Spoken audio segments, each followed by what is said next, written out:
오늘 저에게 주시는 하나님의 말씀은 사사기 14장 19절과 20절 말씀입니다. 여호와의 영이 삼손에게 갑자기 임하심에 삼손이 아스글론에 내려가서 곧 사람 30명을 쳐 죽이고 노략하여 수수께끼 푼 자들에게 옷을 주고 심히 노하여 그의 아버지의 집으로 올라갔고 삼손의 아내는 삼손의 친구였던 그의 친구에게 준 바 되었더라. 아멘. 하나님의 말씀입니다. 할렐루야. 하나님이 오늘도 우리와 함께 하십니다. 도우시는 하나님의 손길을 경험하는 복된 날 되기를 주 이름으로 축원합니다. 러시아의 대문호 알렉산드로 솔제니친이 발표한 소설 중에 암병동이 있습니다. 이 소설은 그가 1967년에 발표한 소설인데요, 이 소설로 인하여 솔제니친은 1970년 노벨 문학상을 받게 됩니다. 1968년 4월 영어 번역본으로 공식적으로 출판되었는데요, 소련에 대한 사회의 모순과 부정 등의 내용이 담겨져 있어서 본국에서는 출판되지 못했습니다. 내용은 1955년 중앙아시아 어느 암병동의 모습입니다. 노인부터 10대 소년까지, 말단에서 고위 공무원까지 모두 암이라는 질병에 걸려 입원했습니다. 그들은 이전에 살아온 삶과는 완전히 단절된 채 같은 병실에 머물러 있습니다. 환자복을 입는 순간 각자의 사회적 지위와 배경은 사라져 버립니다. 그 병동에 오기 전에 그들은 자신의 지위가, 자신의 명예가 자기 자신이라고 생각해요. 그리고 그것을 마음껏 누리고 뽐내게 되죠. 그런데 암에 걸려 이 병동에 들어와 환자복을 입는 순간 과거의 시간들은 다 옛날 일이 되어버리고 말아요. 결국 그들은요, 질병과 싸우는 환자로서의 생활을 공유하게 되는데요, 질병과 죽음 앞에서 그들은 지난 삶들을 기억해요. 그리고는 그것이 영원하지 못하다는 사실을 발견하면서 후회하게 되지요. 누군가는 절망과 분노에 휩싸이고요, 누군가는 그럼에도 욕망과 의지를 불태워요. 결국 솔제니친은요, 이 소설을 통해서 하나님을 몰아낸 인간의 삶이 결국 암병동과 같음을 사실적으로 드러내고 있는 거예요. 19절입니다.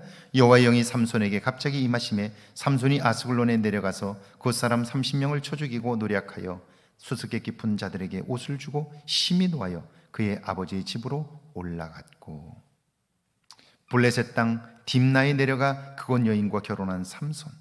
그는 결혼식에서 흥을 돋우기 위하여 수수께끼를 냈어요. 내용은 그가 경험한 일이기에 그곳 사람들은 맞추기가 어렵습니다. 친구들은 신부에게 신랑에게서 답을 구하여 알려달라고 요구해요.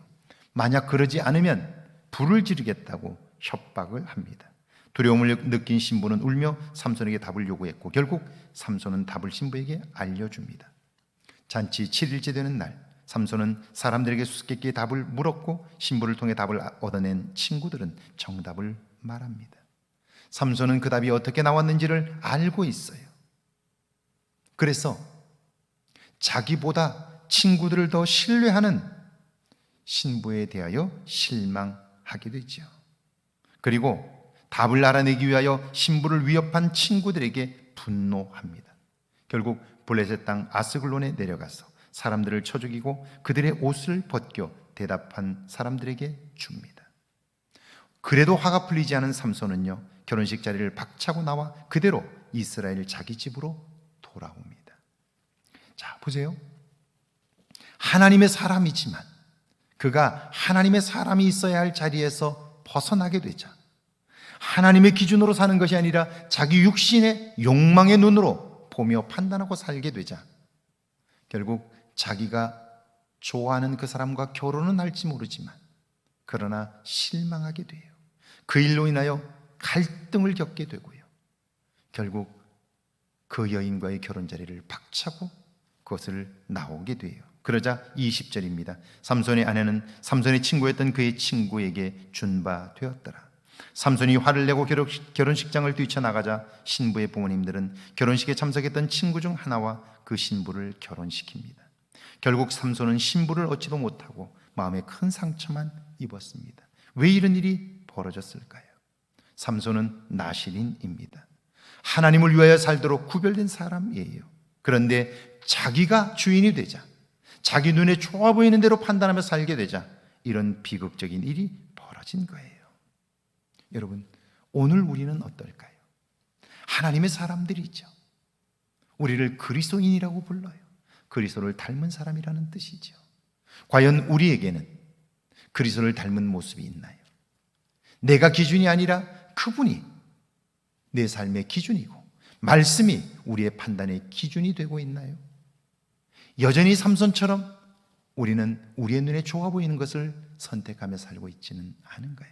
그래서 오늘 삶이 힘들고 버겁다고 느끼는 것은 아닌가요? 그것 때문에 우리 안에 하나님이 주신 은혜로 인한 기쁨을 다 잃어버렸고 점점 지쳐가는 것은 아닌가요? 오늘 하나님의 사람으로 다시 한번 하나님과의 관계를 회복함으로 하나님 주시는 은혜를 회복하는 은혜의 역사가 있기를 주의 이름으로 축원합니다. 함께 기도합니다. 나는 하나님의 다스림을 받고 있는가를 돌아보게 해달라고요. 내 생각과 다를 때 나를 돌아보게 해달라고요. 함께 기도합니다. 하나님 아버지, 은혜와 사랑을 감사합니다.